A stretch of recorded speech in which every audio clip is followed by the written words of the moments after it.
Du hörst Herzenssache, Projektgeflüster mit Madame Fogana. Der Podcast, der dich nach Ghana mitnimmt. Christine und Bettina erzählen bewegende Geschichten, plaudern aus dem Nähkästchen und teilen persönliche Erfahrungen. Komm mit auf diese besondere Reise. Los geht's! Hallo, herzlich willkommen zum Podcast von Madame Fogana. Ich bin Christine und mit meinem Mann Helmut unterstütze ich seit 2015 diese tolle Organisation. Ich freue mich sehr, dass ich zusammen mit Bettina, der Gründerin von Madame Fogana, euch ein bisschen mitnehmen darf nach Ghana und euch direkt individuelle Einblicke gewähren, etwas Spannendes und auf jeden Fall Überraschendes berichten werde. Bettina, vielleicht kannst du dich kurz vorstellen.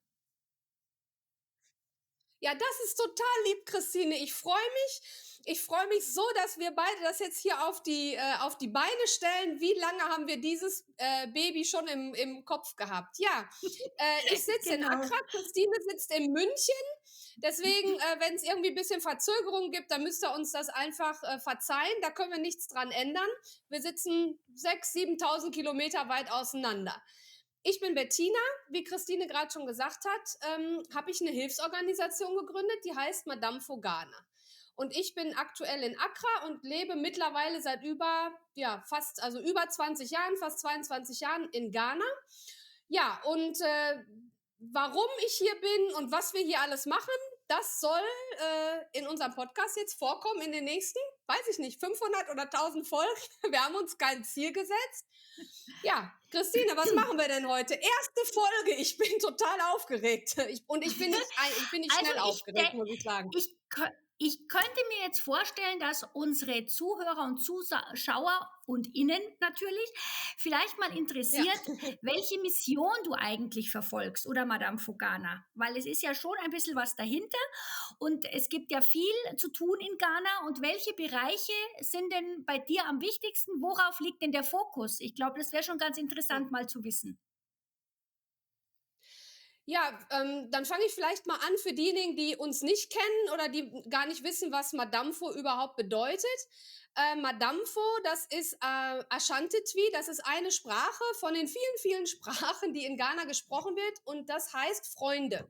Also Madame Fogana übersetzt bedeutet Freunde Ghanas. Ja, und was machen wir? Ich bin im Jahr 2001 das erste Mal nach Ghana geflogen.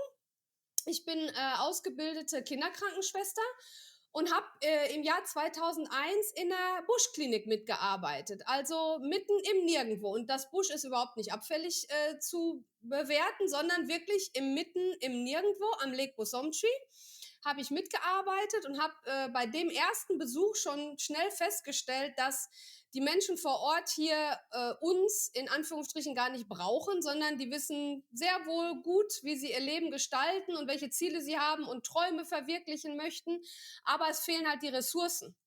Und deswegen bin ich nach meinem ersten 5-wöchigen Aufenthalt nach Hause geflogen und habe meiner Familie gesagt, ihr müsst mal alle helfen. Und ich hatte einfach total Glück. Mein Opi, der leider mittlerweile nicht mehr lebt, aber der damals sehr wohl da war. Der war Chefarzt bei uns im Krankenhaus in Hagen, da wo ich herkomme. Und der hat seinen ganzen Freundeskreis aktiviert und hat Gelder gesammelt, hat allen davon erzählt, dass ich eben in Ghana in der Buschklinik geholfen habe und dass da eben Mangel an ganz vielen Sachen ist. Und im Prinzip bin ich so zum ersten Geld gekommen und habe dieses Geld dann mit nach Ghana genommen und habe hier mit den Einheimischen in dieser Klinik, also da gab es einen lokalen Medical Officer, das ist sowas wie vielleicht von der Stufe her bei uns in Deutschland Arzt im Praktikum, und mit einer lokalen Krankenschwester und Hebamme habe ich da in der Klinik halt gearbeitet und geholfen. Ja, und so bin ich hängen geblieben. Und dann kam eins zum anderen und zum anderen. Und mit den ganzen Geschichten können wir wahrscheinlich wirklich bis zur Rente, das kann ja dann auch noch ein bisschen dauern, da können wir ganz viele Geschichten erzählen. Ja, aber so bin ich nach Ghana gekommen, war der Wunsch einfach zu helfen. Ja, super. Und ich denke mal, in den nächsten Folgen werden wir so das ein oder andere Thema vielleicht auch von euch, den Zuhörern, Zuschauern, mal bekommen per E-Mail. Könnt ihr uns das ja gerne zukommen lassen, dass wir auf eure Fragen natürlich auch konkret eingehen. Also ich finde das auf jeden Fall alles ganz riesig spannend. Und ich muss ehrlich sagen, ich war mit meinem Mann ja schon zweimal in Ghana und habe mich wirklich vor Ort von der tollen Arbeit, die Madame Fo leistet, überzeugen können. Was sich wirklich mich auch sehr beeindruckt hat, das ist auch diese Fröhlichkeit der Leute. Also ich weiß ja nicht, wie es dir da geht, aber wahrscheinlich bist du deswegen auch in Ghana geblieben, weil es einfach auch mit den Leuten super klappt.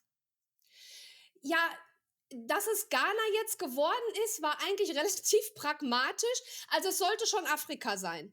Ich hatte schon immer irgendwie so ein Drive, irgendwas hat mich hier hingezogen. Also ich bin auch persönlich fest davon überzeugt, dass das nicht Zufall ist, dass ich hier gelandet bin. Da steckt schon mehr dahinter. Äh, die Freundlichkeit, ja, wie ich gesagt habe, am Anfang war es eigentlich eher pragmatisch. Mein Französisch ist einfach wahnsinnig schlecht.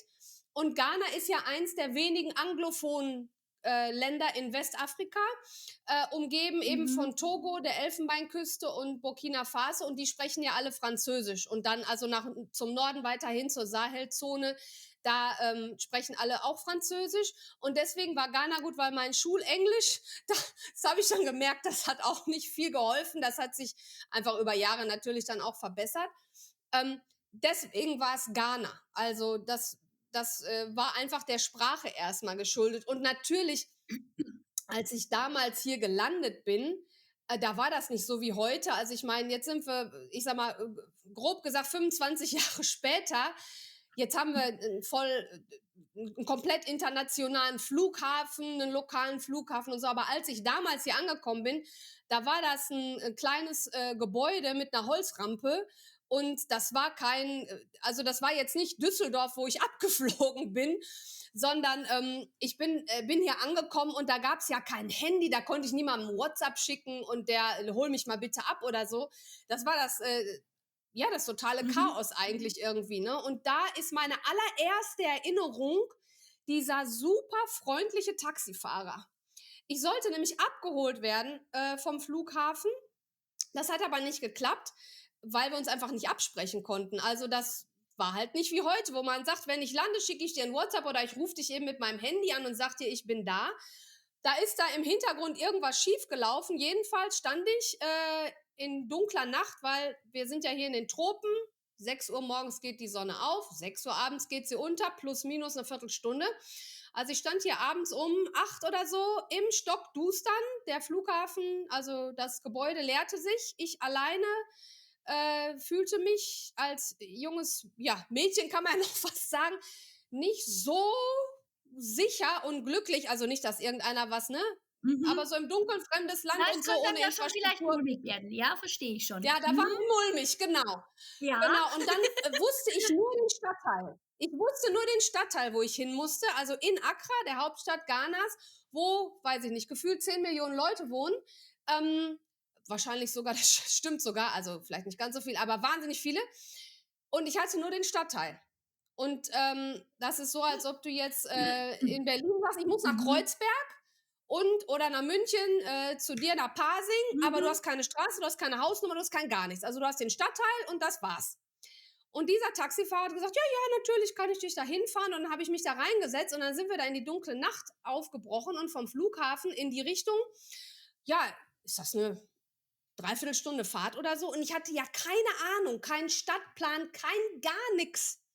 Und ich hatte echt ein bisschen Angst und dachte nur, oh mein Gott, hoffentlich komme ich heiler an und der setzt mich nicht irgendwo ab oder irgendwas Schlimmeres. Und dieser Taxifahrer, der war so nett. Falls der diesen Podcast hört, wir machen ja mit englischem Untertitel, dann soll er sich doch bitte bei mir melden. Geh doch auf unsere Webseite Madame Fo Ghana. Wunder passieren ja immer wieder, da können wir den in den Podcast einladen. Der wird sich bestimmt auch an mich erinnern. Genau, der war so nett und dem habe ich den Stadtteil gesagt, da fahren wir da mal hin. Und dann waren wir in dem Stadtteil und dann hat er sich da durchgefragt. Der hat jeden gefragt, ob dieses Haus, was ich ihm beschrieben habe, wo ich da hin muss, ob er das kennt und so. Christine, das kannst du dir gar nicht vorstellen. Ich glaube, heutzutage, ich weiß ja, ob das noch funktionieren würde. Aber das war meine erste Begegnung mit einem, in Anführungsstrichen, richtigen Ghana. Also von hier, zu Hause jetzt. Für mich ist er jetzt zu Hause. Und das war, ne?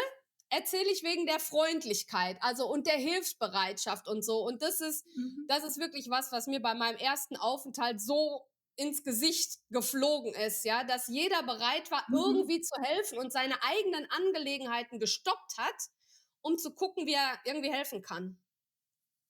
Ja, also das finde ich auch, das ist schon ganz toll und du hast jetzt gerade gesagt, das war deine erste Begegnung, ja, mit einem Ghana und du hast ja auch eingangs schon erzählt, du hast dann deine Verwandten, da hast du geguckt, dass du Spenden sammelst für den ersten Brunnen, für das Dorf, in dem du gewesen bist.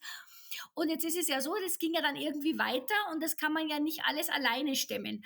Wie bist du denn dann an Leute gekommen, die dich da irgendwie unterstützt haben, wie zum Beispiel Viktor, der ja deine rechte Hand ist, sage ich mal, also die Rechts gesagt und haben, links ey, das und ist super, Rückgrat. Ja, das stimmt. also das ist ja super toll, da kommt eine weiße Frau zu uns und will uns helfen und da unterstütze ich jetzt und nicht nur einen Tag oder zwei, sondern eben richte mein Berufsleben da mit Madame Fogana aus. Das ist ja auch ganz toll. Also vielleicht kannst du da ein bisschen was drüber erzählen, wie du an deine Ja, Mitarbeiter gekommen bist. ja, oh, das ist super. Da hast du mir auch eine Steilvorlage gegeben. Genau, also erzähle ich dann vielleicht einfach ein bisschen kurz gefasster weiter. So, dann bin ich angekommen und dann bin ich zum Lake Bosomchi und dort habe ich dann, also das ist ein See mitten in Ghana, also nicht ganz in der Mitte. Könnt ihr ja dann vielleicht, wenn ihr den Podcast mal hört, wir können euch das ja in den Shownotes auch verlinken. Das ist also ein See, an dem bin ich dann quasi gelandet, angekommen nach einer Weiterfahrt und dort bin ich dann zum allerersten auf die Einheimischen getroffen, also die Bewohner des Dorfes natürlich, insbesondere den Chief. Also der Chief ist der Stammeshäuptling, der Häuptling, der Chef vom Dorf. Und der hat mich mit seiner Familie, insbesondere seine Frau und seine Töchter, unter ihre Fittiche geklemmt. Und dort habe ich Emanuel getroffen. Emanuel, der mittlerweile leider verstorben ist, viel zu früh, der hat dort ein kleines Klo gebaut, also eine sogenannte KVIP. Da erzählen wir dann vielleicht über Toilettenarten und wie man die so baut, machen wir Mhm. mal einen eigenen Podcast drüber. Jedenfalls hat er da eine Toilettenanlage gebaut und der war der Einzige, der Englisch gesprochen hat. Weil die Leute im Dorf haben nur zum Großteil eben ihre lokale Sprache gesprochen, in diesem Fall Twi, die ich nicht beherrschte. Und Emanuel war da mein Rettungsanker, weil der Arme musste dann immer übersetzen. Dann habe ich mich ruckzuck mit ihm angefreundet, weil er gemerkt hat, dass ich nicht eine von denjenigen bin, die da hinkommt und sagt, so, ich habe jetzt mein ganzes Wissen aus Europa mitgebracht und ich weiß ganz genau, wie man das alles machen muss, sondern er hat gemerkt, ich integriere mich. Also ich habe einfach mitgemacht. Ich war ruckzuck ein Teil der Dorfgemeinschaft.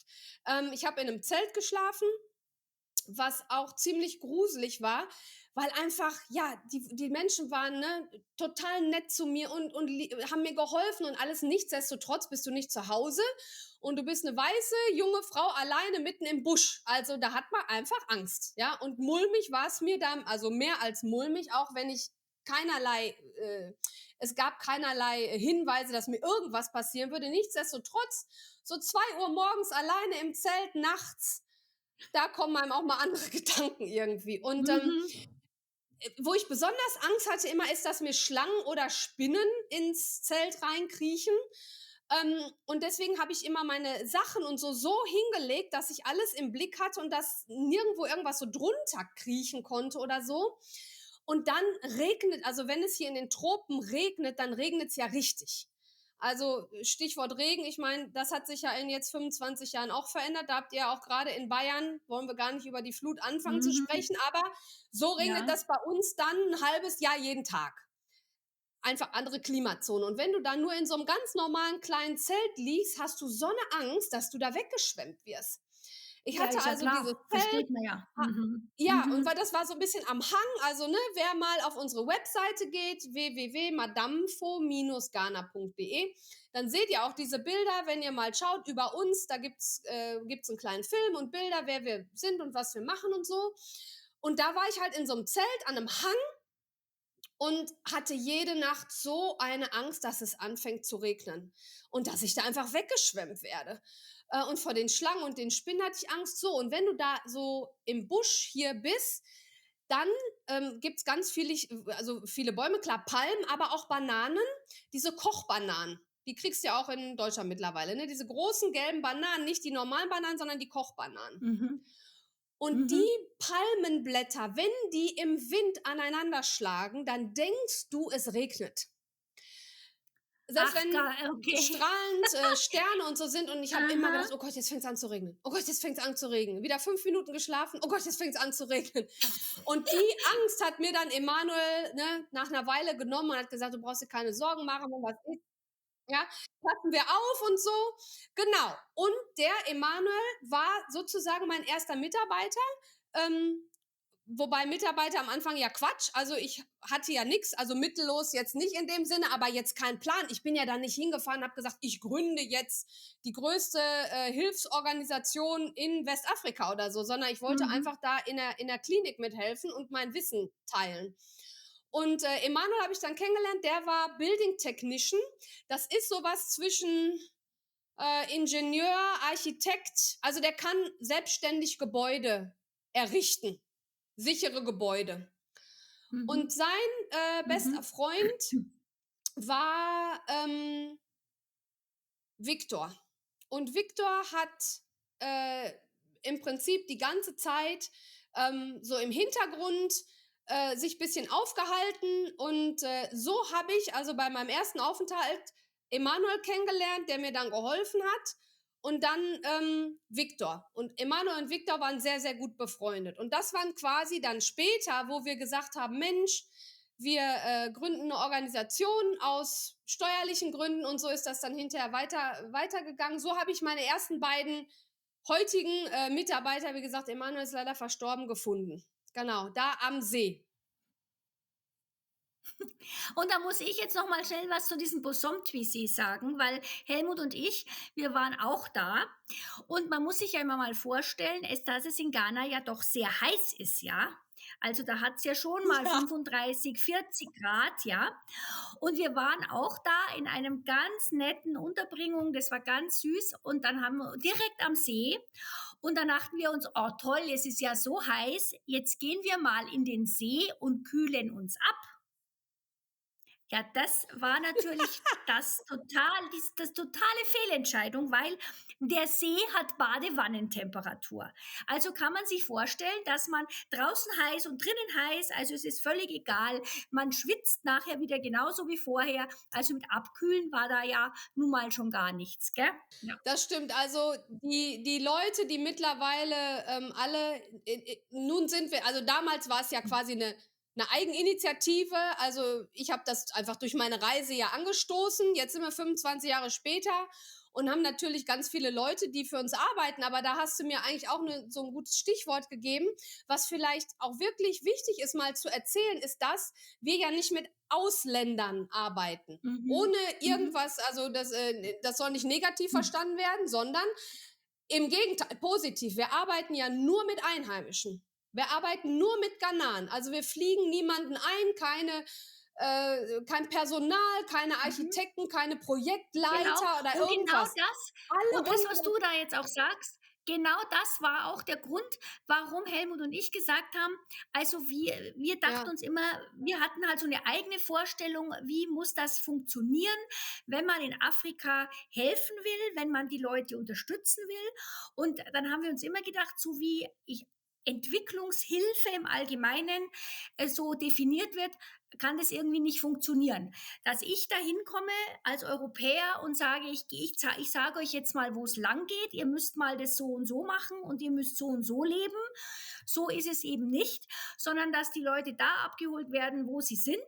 Und dann brauchen die in einem Dorf halt eben mal eher eine Schule als jetzt eine Toilettenanlage.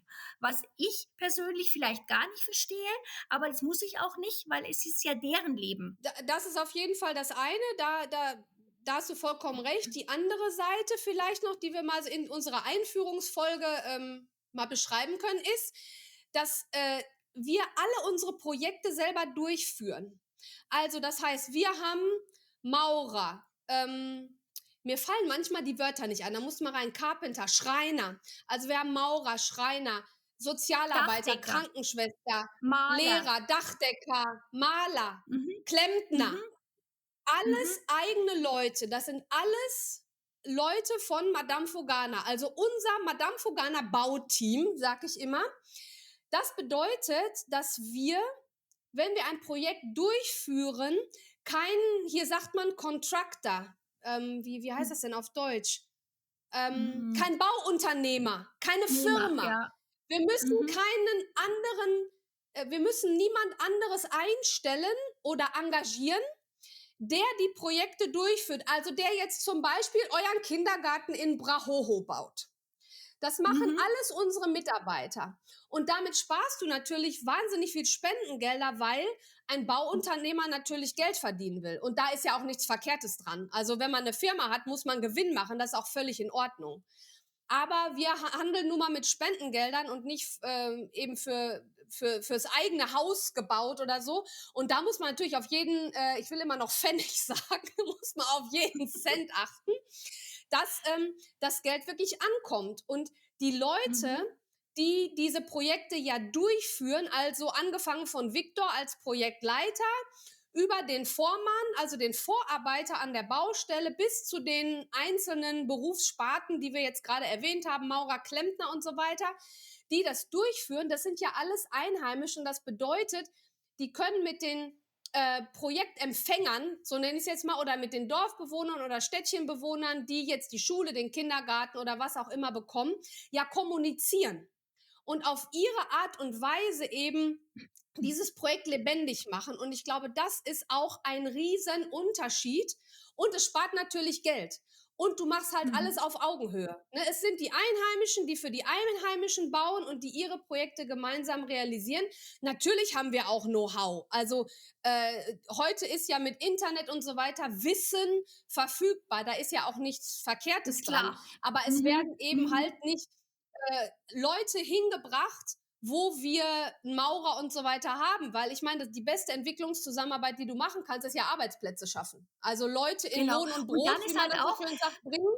was da auch noch ein Punkt ist, der ganz wichtig ist, dadurch, dass die eigenen Leute das bauen, haben sie auch einen ganz anderen Bezug zu dem, was sie machen und Ja, fühlen sich auch absolut. viel mehr verantwortlich und zuständig und sagen nicht, na ja, das baut irgendwer, der stellt mir da eine Schule hin, aber eigentlich wollte ich lieber einen Brunnen, weil was soll ich damit und es geht mich alles gar nichts an, weil wir waren eben schon beim zweiten Mal, als wir dann wieder in Brahovo waren und die Schule besichtigt haben, in die wir vorher gebaut hatten, dann stand die da immer noch und wurde auch gepflegt und es wurde auch der Unterhalt geleistet und es war einfach in deren Verantwortung und die haben Ja. sie auch angenommen, weil sie sagen, wir wollten diese Schule und jetzt kümmern wir uns auch. Das finde ich ist ja auch immer ganz wichtig.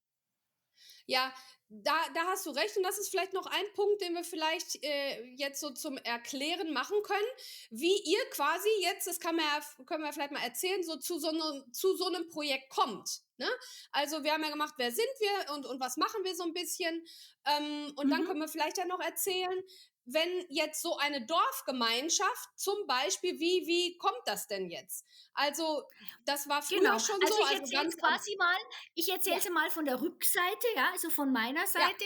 ja, Also ja, bei uns war es so, dass wir nach einigen Aufenthalten, die wir in Afrika mehr urlaubsmäßig verbracht haben, Namibia, Südafrika, Tansania, dann gedacht haben, also wenn sich da was ändern soll, dann muss man da in die Bildung investieren, dass Leute mehr Bildung kriegen, dass Kinder mehr Chancen haben, lesen, schreiben, rechnen zu lernen, um dann weiterzukommen.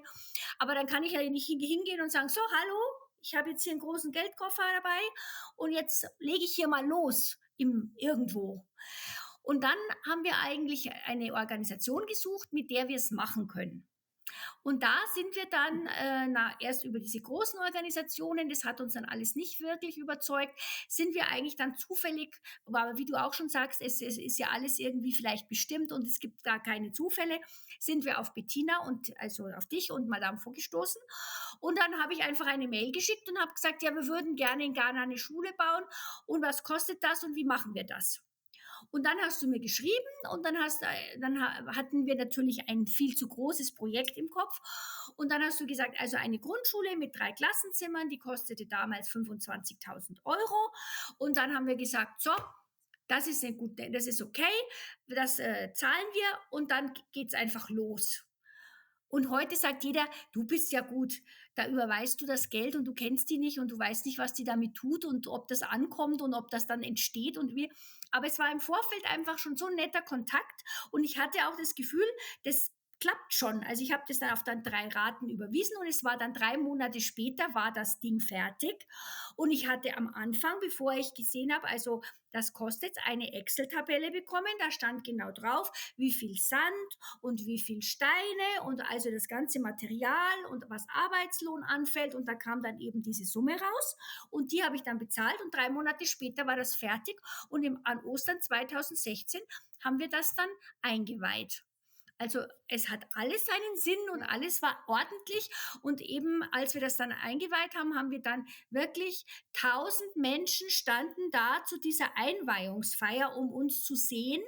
Es war eine Gluthitze und ich muss euch ein Geständnis machen, ich bin mehr so der 25-Grad-Typ und nicht so der 45-Grad-Typ. Und vor uns stand ein Tisch. Ich kann euch sagen, wenn ihr mit Christine unterwegs seid, das ist ihr immer zu warm. Ja, und dann stand da dieser Tisch mit Sektflaschen. Und ich habe noch zu Helmut gesagt, hoffentlich müssen wir die nicht trinken, weil die standen da in der prallen Sonne. Aber es war Wahnsinn und es wurden verschiedene Reden gehalten. Der Chief hat gesprochen, dann einer vom Kultusministerium oder vom Schulministerium, dann Emanuel von Madamfo, dann noch jemand, der den Kontakt hergestellt hat zwischen Madamfo und dem Dorf. Und also dann wurde getanzt und es gab von einem Mädchen, gab es ein Gedicht. Ich habe natürlich kein Wort verstanden, weil es war in Twi, aber immer wieder gab es so ein Refrain, also ich habe das dann schon irgendwie interpretieren können und es war wirklich also ganz toll und die waren so dankbar, dass sie jetzt diese Schule haben und das hat uns einfach überzeugt, dass wir dann im Nachgang noch mehr Projekte realisiert haben, dann auch, so ähnlich wie es Bettina am Anfang auch gemacht hat, mit Freunden, mit Familien, mit Kunden von meinem Mann seiner Schreinerei und ja, und so wird das halt läuft das eigentlich immer weiter und ist eigentlich eine sehr schöne Geschichte. Ja, und ich kann mich da auch noch sehr gut erinnern, dass die Tanja, die ja für uns das Büro in Deutschland macht, mir Bescheid gesagt hat, du, da hat sich eine Frau Fischer aus München gemeldet. Da musst du mal zurückrufen. Die möchte gerne ein Projekt machen. Und jetzt sind wir wie viele Jahre später? Das ist so schön, dass ich daraus so eine Freundschaft ja, müssen wir fast 10-jähriges, müssen wir fast feiern. Also wenn ich das nächste Mal bei euch in München bin, stoßen wir an. Genau, also daraus hat sich dann einfach unsere Freundschaft ergeben und genau das ist es, was wir hier in dem Podcast erzählen möchten, ne, Christine? Also wirklich von vor Ort und wie Sachen realisiert werden, dass man vielleicht mal hinter dieses große Wort Entwicklungszusammenarbeit, Projekte im Ausland und so. Vielleicht können wir einfach da ein bisschen zur Klärung auch mal beitragen und Leuten erklären, wie sowas vor Ort hier aussehen kann. Aber gleichzeitig eben auch so ein bisschen, haben wir ja beide gesagt, aus dem Nähkästchen plaudern, ne? Weil es gibt einfach so viele Geschichten zu erzählen, die man in so einem offiziellen Projektbericht oder auf einer Webseite nicht unterbringen kann. Ja, und über Social Media geht ja auch nicht alles. Dass man vielleicht auch mal erklärt, wie kommt das Geld dann von Deutschland nach Ghana? Warum geht das überhaupt so unkompliziert? Ja, also das ist ja zum Beispiel ein Thema, das vielleicht auch interessant mal ist zu erwähnen. Oder man kann auch mal andere Leute hier noch haben, die statt mir dann hier sitzen und mal interviewt werden, die auch ein bisschen aus ihrem eigenen Nähkästchen die mit dir da plaudern. Sitzen. Wir nehmen die dann zusammen in die Mangel. Genau. Ich habe da schon so ein paar Ideen. Ja gut, also ihr Lieben, jetzt habt ihr mal die erste Folge schon gehört von Madame Fogana und dessen Podcast und ich bin ja gespannt, was ihr für ein Feedback uns dann gebt und ihr dürft auf jeden Fall schon auf die nächste Folge gespannt sein. Definitiv, Christine, also ne, diese halbe Stunde ist so rumgegangen. Was ich dann noch gerne eben erwähnen möchte, du hast es ja schon mal vorhin gesagt, Wir möchten euch ermutigen, mitzumachen. Also das ist kein Talk zwischen mir und Christine und mir, sondern wenn ihr Fragen habt, Anregungen, wir freuen uns total über jegliche Rückmeldung, weil das auch für uns hier Neuland ist und wir hoffen, dass es euch genauso viel Spaß machen wird zuzuhören, wie für uns den Podcast eben zu machen, und es ist auch ein Videocast, es wird ja beide Formate gibt es ja. Schickt uns eine E-Mail an podcast@madamfo-ghana.de. Da könnt ihr uns Feedback reinschreiben, alles, was euch bewegt. Wir hoffen natürlich auch auf positives Feedback, aber wenn ihr Kritik habt, bitte sagt's. Da freuen wir uns. Schaut mal auf unserer Webseite vorbei, Madamfo, also Freunde, ne? madamfo-ghana.de. Und wenn ihr Madamfo Ghana schaut, findet ihr uns auch auf Instagram und Facebook. Da freuen wir uns, von euch zu hören. Liked es, bitte teilt den Podcast. Sagt euren Freunden, Familie und jeden, den ihr kennt, Bescheid. Da gibt es jetzt mal einen Podcast, der uns erklärt uns, wie man Projekte woanders macht. Und wir haben ganz viele Geschichten noch zu erzählen. Und wir freuen uns, wie es bald weitergeht. Genau. Also macht's gut. Wir sehen uns bei der nächsten Folge. Ciao. Wir sehen uns. Ciao. Tschüss, Christine. Tschüss, Bettina.